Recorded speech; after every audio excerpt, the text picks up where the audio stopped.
ఇంత మంచి ఇల్లు డిజైన్ చేసి ఇవ్వడానికి యూజువల్గా ఒక 2 months 3 months తీసుకుంటారా, లేకపోతే ఎన్ని డేస్ తీసుకుంటారు? 1.5 months చెప్తాం సార్. అంటే యావరేజ్గా డేస్ చెప్పండి. 1.5 45 days. 45 డేస్లో ఈ ఇల్లు ఇవ్వడానికి డెలివరీ అనేది వాళ్ళ టైం ఫ్రేమ్ అండి. అండ్ ఇప్పుడు మనం మెయిన్గా సార్ని అడుగుదాం. సార్, బెడ్రూమ్లో ఈ డిజైన్ నాకు చాలా బాగా నచ్చింది, దీని గురించి ఎక్స్ప్లెయిన్ చేయండి. నేను కూర్చోవడానికా లేకపోతే ఇక్కడ ఏమైనా పెట్టుకోవడానికా ఇది డిజైన్ చేసింది? సో ఇది మల్టీపర్పస్ అండి యాక్చువల్లీ. సో ఇది seating come storage. Seating come storage ఒకసారి దగ్గరికి చూడండి, చాలా బాగుంటుంది. సో సీటింగ్ కమ్ స్టోరేజ్ ఇది అండ్ క్లోజ్, రైట్? సో చూడండి, నీట్గా కూర్చోవచ్చు కూడా, ఏం ప్రాబ్లం లేదు. పైన కుషన్ వేసుకొని నేనైతే ఇది వుడ్ అనుకున్నాను సార్, నిజం చెప్తున్నాను.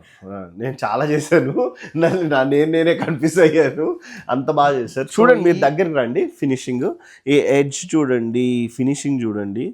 సార్, ఇప్పుడు ఈ బెండ్స్ ఉంటాయి, హింజెస్ ఉంటాయి, వాటి మీద ఎలా ఉంటుంది? అదే సార్ చెప్పాను కదా, మనకు జనరల్లీ మ్యానుఫ్యాక్చరర్ ఇచ్చే వారంటీ 1 year ఉంటుంది. Okay, but we're giving confidently 3 years of service warranty. Okay, ఏది నేను చెప్పేది ఆన్ యాక్సెసరీస్. హింజెస్ అంటే మీకు చెప్తాను, ఇట్లా తీసేటప్పుడు ఇలా అవుతుంటాయి కదా, వాటి గురించి మాట్లాడుతున్నాను. ఇప్పుడు సార్, వీటిలో సర్వీస్ కావాలనుకుంటే ఎలా పంపిస్తారు, ఏంటి అసలు? So if it is an emergency case అనుకోండి, విత్ ఇన్ 24 hours వచ్చేస్తాము. లేదు ఏమన్నా చిన్న సర్వీస్ ఇష్యూ అంటే విత్ ఇన్ 48 hours, అంటే 2-3 days లో వస్తాం.